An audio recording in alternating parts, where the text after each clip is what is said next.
Your doctor has almost certainly never sat you down and told you which snacks are good for your kidneys. I want to tell you why, because the reason says everything. A kidney appointment in this country runs about 12 minutes. There is a billing code for a prescription and a billing code for a scan, and there is no code at all for the 10 quiet minutes it would take to explain what you should be reaching for at 3 in the afternoon. So the food talk is the first thing cut, every single time. It is one of the most valuable things that never fits inside the room. I'm Dr. John Myers, and in 20 years of internal medicine, I have sat across the desk from hundreds of people over 60, watching their creatinine climb on a lab report, feeling like there was nothing in their own two hands they could do about it. There is something you can do. Today I'm going to give you 5 ordinary snacks, the kind sitting in any grocery store you already shop at, and I'm going to show you exactly why each one works down at the level of the tiny filters inside your kidneys. Exactly how to prepare each one so that it helps your kidneys instead of quietly harming them. And the snacking mistakes I watch good, careful people make every week that are working against them without them having any idea. At least half of what I tell you in the next few minutes, I would wager you have never heard from anyone. Before we go a single step further, I want to be straight with you, because you have been promised things before by people on the internet. I am not going to tell you these 5 snacks will cure your kidney disease, or reverse it, or undo years of damage. That would be a lie, and you would be right to close this video on me. What I am telling you is something quieter and far more honest. The food you put in your body, chosen carefully and prepared correctly, genuinely changes how hard your kidneys have to work.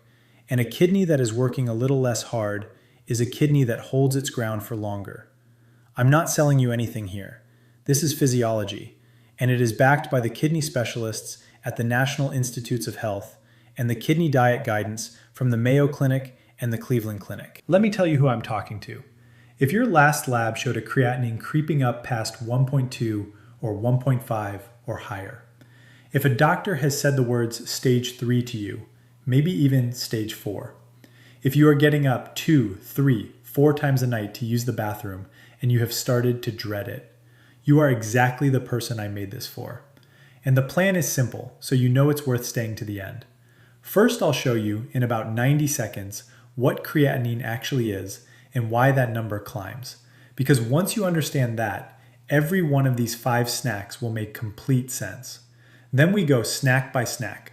By the end, you will know which 5 to buy this week, how to prepare each one so it works for your kidneys and not against them, and you'll understand your own lab report better than you ever have. Let me give you the 90 seconds almost nobody gives you. Creatinine is a waste product. Every time your muscles do their job, they burn a fuel called creatine for energy, and creatinine is the leftover waste from that process. It rides around in your blood until your kidneys strain it out and send it down into your urine. So in a healthy body, creatinine is made all day and cleared all day, and the level in your blood stays low and steady. Now your kidneys do that straining through about 1 million microscopic filters each, and those filters have a name worth knowing: nephrons. When the nephrons are damaged by years of high blood sugar, by blood pressure that ran too high for too long, by the slow grind of chronic kidney disease, that straining slows down. The creatinine you're making no longer gets cleared as fast as it's produced, so it backs up in the blood, and that is the moment your lab report starts showing 1.5, 1.8, 2.0 climbing. Now hold on, because here is the part that changes everything for you. That number is not only a measure of how broken the filters are, it also responds to 2 things you have your hands on every day. 1, how much waste you are asking your kidneys to clear in the first place.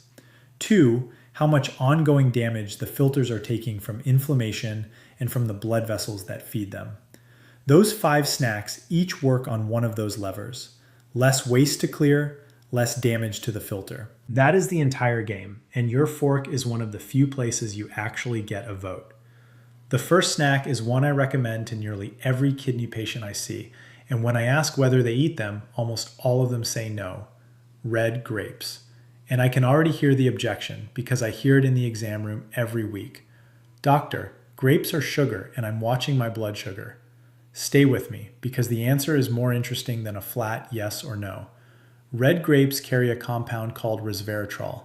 You have heard of it from red wine, but what the wine label never mentions is that the resveratrol in a whole grape is far more usable by your body than anything you'd get from alcohol, and alcohol is the last thing a struggling kidney needs more of. What resveratrol does inside the kidney is calm down oxidative stress, which is the cellular wear and tear caused by unstable molecules called free radicals. In a damaged kidney, that wear runs faster than it should, and it scars the nephrons a little more each year. Resveratrol acts as an antioxidant, settling that process down. The grape skin adds a second layer, a group of flavonoids with the names quercetin and anthocyanins, the same pigments that make the skin deep red and purple, and early research connects them to less protein leaking into the urine. If you've been told there's protein in your urine, or you've noticed your urine looking foamy in the bowl, that foam is protein your filters are letting slip through when they shouldn't. Then there's the piece that matters most for a kidney, the one those wine articles skip entirely. Red grapes are low in potassium. A half-cup serving holds only about 88 milligrams. Compare that to a single banana, which carries over 400. For anyone in stage 3 or stage 4, that gap is the whole ballgame, because damaged kidneys struggle to clear extra potassium, and potassium climbing too high in the blood can throw off your heart's rhythm. So a fruit that is genuinely sweet and satisfying, and still kind to your potassium, is rare and worth knowing about. Now, how to eat them so they help. Fresh and whole, washed well, kept in the fridge. A half cup, which is around 15 to 20 grapes, in the mid-morning or mid-afternoon. And here's the tip I give my own patients that almost no one teaches. Pair that half cup with a small bit of protein, a few unsalted walnuts, or a little low-sodium cheese. The protein slows how fast the natural sugar hits your blood, so you get the resveratrol without the spike. 2 mistakes to avoid. Do not drink grape juice instead, because juicing strips the fiber and concentrates the sugar into something your blood sugar will hate. And do not reach for raisins, because drying grapes into raisins concentrates the potassium dramatically, up around 750 milligrams in a quarter cup, which takes a kidney-friendly food and turns it into a kidney problem. Fresh red grapes, not green, which carry far less of the good pigments. The color is the medicine. Has a doctor ever told you to cut back on protein because of your kidneys? If so, I want you to hear this next part very carefully, because getting it wrong cuts both ways. Too much of the wrong protein overworks a failing kidney. Too little protein of any kind, and you start wasting away the muscle that keeps you upright and out of a fall. The second snack threads that needle, and it's cooked egg whites. Here's why egg whites are almost in a class of their own for someone over 60 with kidney trouble. When your body breaks down protein, it leaves behind waste, and one of those wastes is urea, which shows up on your labs as BUN, blood urea nitrogen. A kidney that's already behind has to work harder to clear that urea. The old advice was simply to slash all protein to take the load off, but that advice quietly created a second disaster, because people over 60 are already losing muscle every year to a process called sarcopenia, the steady age-related thinning of muscle. And the twist here catches even some doctors. When you lose muscle, your creatinine can actually read worse, because muscle is where creatinine comes from in the first place. And a frail body that's prone to falling is in far more danger than the lab number alone suggests. So the smart move was sitting there the whole time. Choose a protein your body uses almost completely, one that leaves very little waste behind. That is exactly what an egg white is. Egg whites carry what's called the highest biological value of any protein you can eat. In plain terms, your body uses almost all of it and leaves behind very little waste for your kidneys to mop up. Less leftover waste means less strain, and for someone whose BUN is already up, that's real relief. And there's a bonus that matters in stage 3 and 4. The white of the egg is almost entirely free of phosphorus, a mineral that damaged kidneys can't clear well, and that builds up to weaken bones and stiffen blood vessels. Nearly all of an egg's phosphorus lives in the yolk. So when you eat the white and leave the yolk, you get top quality protein with almost none of the phosphorus burden. To prepare them, scramble 2 or 3 egg whites in a touch of olive oil, no salt, with fresh herbs like chives or parsley for flavor. Or hard-boil eggs and simply lift out the yolks. If you buy the cartons of liquid whites, read the label like a hawk, because some brands add sodium and you want one under about 100 milligrams a serving. The single biggest mistake I see is eating one lonely egg white and calling it a snack. For holding onto muscle, you want roughly 10 to 15 grams of protein at a sitting, which is about 3 to 4 whites. And one honest caution. If you are in advanced kidney disease, stage 4 heading toward 5, your protein needs get individual, so settle the exact amount with your own kidney doctor.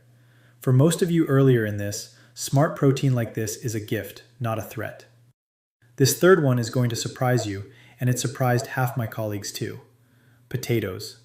The very food nearly every kidney diet sheet in America tells you to cross off the list. I'm going to tell you to put it back on, and the reason comes down to one preparation trick that has been sitting in the kidney textbooks for decades and almost never makes it out to actual patients. The reason potatoes get banned is potassium, and potatoes do carry a lot of it. But potassium has a property most people never learn. It dissolves in water. It is water soluble, which means you can physically pull a large share of it out of the potato before you ever eat it, using a method renal dietitians call leaching. Here's how it works. Peel your potatoes. Slice them thin, about 1/8 of an inch, because the thinner the slice, the more surface area touches the water. Soak those slices in a big pot of warm water for at least 4 hours, and change the water once partway through. Then drain them, rinse them, and cook them in fresh, unsalted water. Done right, that process pulls 30 to 50% of the potassium out of the potato and leaves it in the water you throw away. You are not getting it down to zero.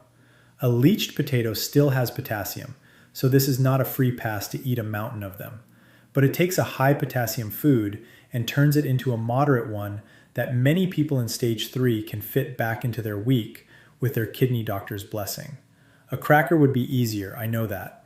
But quality of life on a kidney diet is the whole reason people stick to the diet at all. A potato is warm and filling and easy to chew and genuinely satisfying in a way that a rice cake and a celery stick will never be. When people feel starved and deprived, they quit the plan entirely, and quitting does far more damage than a carefully prepared potato ever could. So take 2 small potatoes, leach them as I described, boil them in fresh water, and mash them lightly with a drizzle of olive oil, some rosemary, and a squeeze of lemon. Portion about 1/2 cup. 2 mistakes here, and they're big ones. First, do not microwave the potato thinking it's the same thing. Microwaving cooks it, but does no leaching at all. The potassium stays locked inside. You have to do the slicing and the soaking and the boiling. Second, do not let anyone tell you to swap in a sweet potato because it's healthier. For a general diet, maybe. For your kidneys, a sweet potato is loaded with potassium, over 500 milligrams in one medium, and unless you leach it the very same way, it is not the safer choice. A kidney diet and a general health diet are 2 different things, and mixing them up causes real harm. So before we keep going, I want to give you the quick favor I ask for in every video, because it genuinely keeps this channel going. If this is helping you, tell me your age down in the comments, and tell me your latest creatinine or GFR if you know it. I read them, and they steer which videos I make next. And a quick tap on like helps YouTube put this in front of more people over 60 who are scared of their lab numbers and have no one explaining it to them. That's all. Now back to it, because the last 2 snacks are the ones most people have never once connected to their kidneys. The 4th snack I recommend without a moment's hesitation to nearly every kidney patient I have at any stage, and that is cauliflower. The reasons run deeper than the diet sheets let on. Start with the basics, because they're already excellent. Cauliflower is naturally low in potassium, around 150 milligrams in a 1/2 cup. It's low in phosphorus, it's low in sodium, and it's rich in vitamin C and folate, which matters because kidney patients, especially anyone on dialysis or a very restricted diet, tend to run low on exactly those water-soluble vitamins. But here's the deeper layer, the part you won't hear in the produce aisle. Cauliflower belongs to the cruciferous family, alongside broccoli and cabbage and Brussels sprouts, and those vegetables carry a compound called indole 3-carbinol. Your body converts it into a substance researchers shorten to DIM, and DIM appears to quiet inflammation through a master control switch in your cells called the NF-kappa B pathway. That word, inflammation, is central to why kidneys keep getting worse. In chronic kidney disease, a low, constant smolder of inflammation, is one of the main reasons the creatinine keeps climbing even in people who feel basically fine. I'm going to be careful here and not oversell it. The research on this compound and the kidneys specifically is still young, and I am not telling you cauliflower lowers your creatinine on its own. What I am telling you is that calming that background inflammation is one of the foundations of slowing kidney disease, according to the kidney specialists at the NIH. And cauliflower is a genuinely good, safe way to feed that effort. There's one more thread worth pulling, and it connects to those nighttime bathroom trips that may be wearing you down. Cauliflower is high in choline, a nutrient that supports the health of the kidney's tubule cells, the cells responsible for concentrating your urine and reabsorbing water. When those cells struggle, the kidney makes more urine and weaker urine, and you're up again at 2 in the morning. The evidence linking dietary choline to that symptom is still early, so I'll hold it loosely, but the mechanism is sound and the food is harmless, so it costs you nothing to lean on it. How to eat it. My favorite is what I call kidney rice. Pulse raw cauliflower florets in a food processor until they look like rice. Then microwave for 2 to 3 minutes with no water and season with herbs, a squeeze of lemon, and a little olive oil. Warm, filling, and easy. Or roast the florets at 400 degrees with olive oil and a little garlic powder until the edges go golden. The one mistake to dodge is the frozen bag of cauliflower that comes swimming in cheese sauce. Read that label and you'll find a flood of sodium and phosphate additives, both of which are hard on your kidneys. Buy it plain, fresh, or plain frozen, and season it yourself. Now the fifth snack, and this is the one that genuinely stops people, including, I'll admit, a few physicians who haven't kept up with the kidney nutrition research.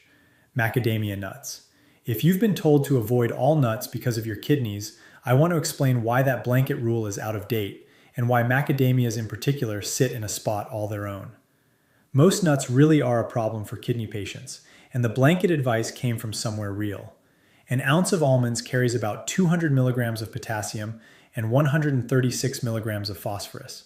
For someone in stage 3 or 4, that's a serious hit on both minerals at once. But the macadamia is built differently. An ounce, which is about 10 to 12 nuts, holds only around 104 milligrams of potassium and 53 milligrams of phosphorus. Those numbers are dramatically lower than any other common nut, and they change a macadamia from a food to avoid into a food you can actually enjoy. And it brings something your kidneys quietly need. Macadamias are rich in monounsaturated fat, specifically oleic acid, the same heart-friendly fat that makes olive oil good for you. That matters for your kidneys, not only your heart, because kidney disease and heart disease travel together. The kidney specialist at the NIH and the heart specialist at the American Heart Association both make the same hard point. A person with chronic kidney disease is far more likely to die from a heart event than from kidney failure itself. The same inflammation and the same vessel damage that wreck kidneys also wreck the arteries.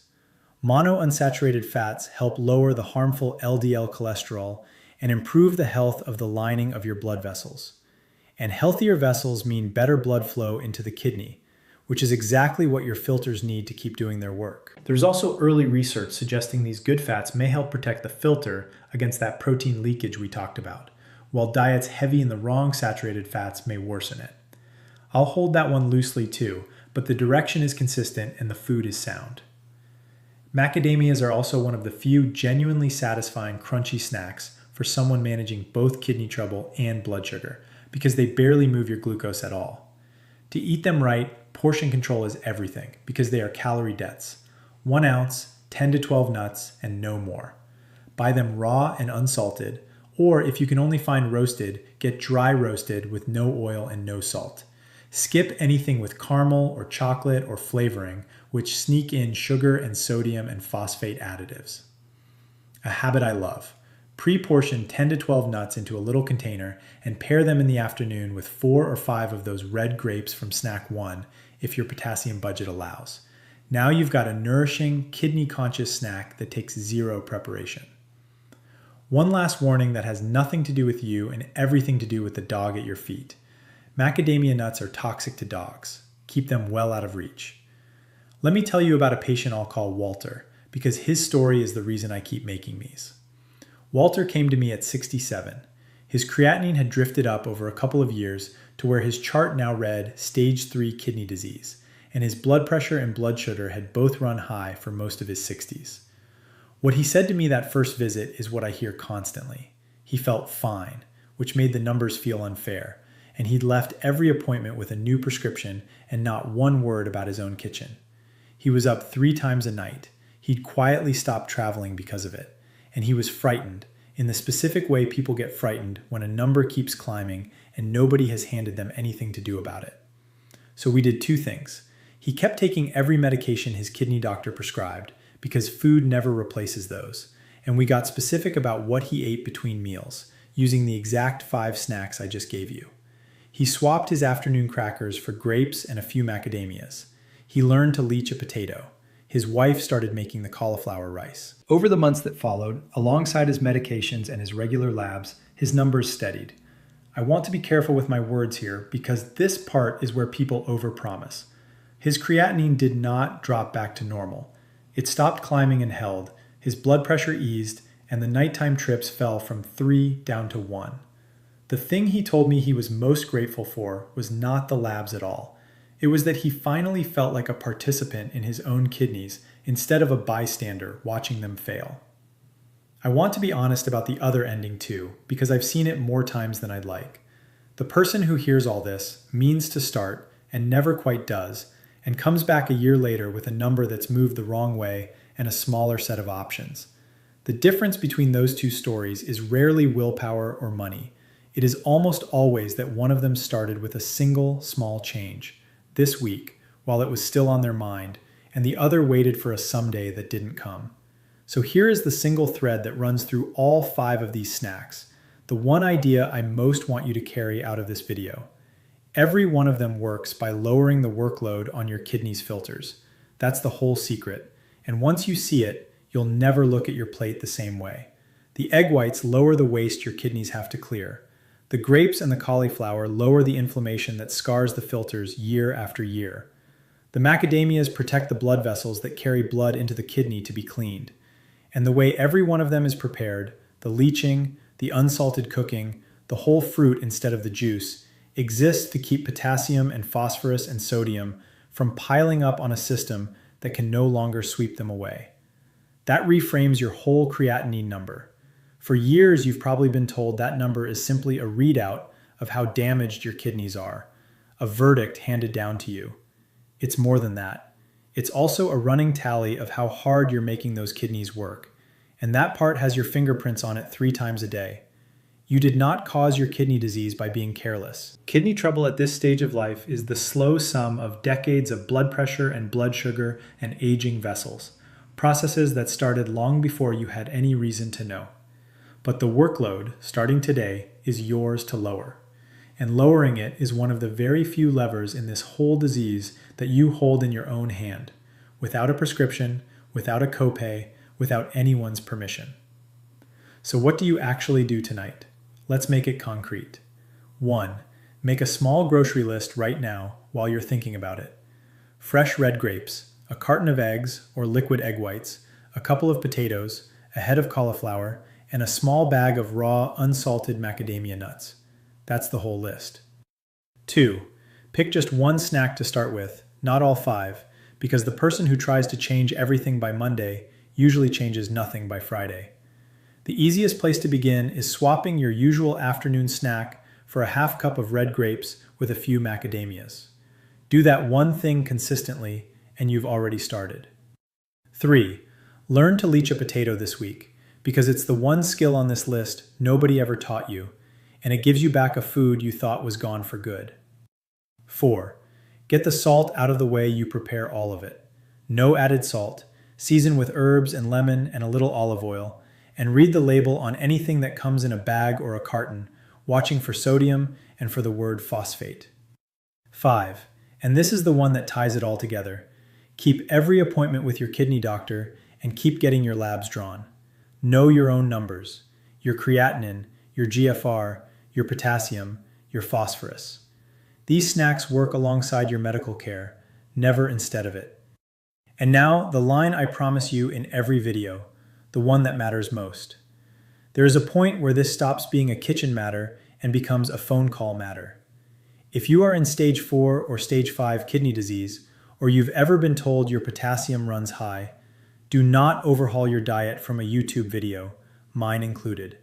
Potassium and protein in advanced kidney disease have to be dialed in to your exact kidney function, and the wrong amount of potassium is genuinely dangerous to your heart. Take this video to your kidney doctor or a renal dietitian and build your version of it together. I gave you the mechanism first so that this caution makes sense, and so you'll actually act on it. Here's what I want you to walk away believing tonight. A creatinine number that's been climbing is not a sentence you simply wait out. You were just handed 5 real, affordable, grocery store ways to take some of the load off the filters that have been carrying you your whole life, and the knowledge of exactly how to prepare each one.